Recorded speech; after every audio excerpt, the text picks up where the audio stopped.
Утренски стихови од Библијата. 9 јануари. Нека се радуваат милостивите. Греши кој го презира својот ближан, а блазена оној кој е милостив кон сиромасите. Пословици 14:21. Сиромашните секогаш ќе ги имате при вас, рекол Христос. И кога сакате, можете да им правите добро. Со тоа што меѓу нив ги поставува безпомошните и сиромашните, за да зависат од нивната грижа, Христос ги испитува оние што се нарекуваат негови следбеници. Со нашата љубов и служба кон неговите деца што се во потреба, ние ја докажуваме искреноста на нашата љубов кон него. Да ги занемариме значи да се прогласиме себеси за лажни ученици, странци на Христос и неговата љубов. Исус настојувал да ги исправи лажните мерила со кои светот ја мерел вредноста на човекот.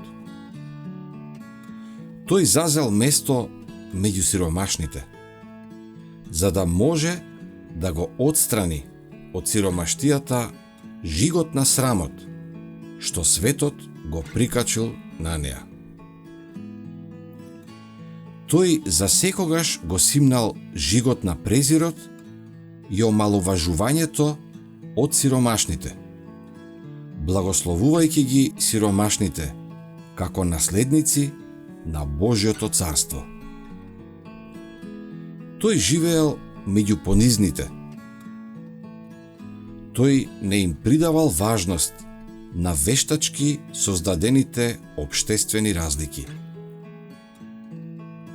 Тој ги игнорираше аристократското потекло, богатството, талентот, ученоста или рангот. Тој јадеше со цариници и грешници и се мешаше со обичниот народ.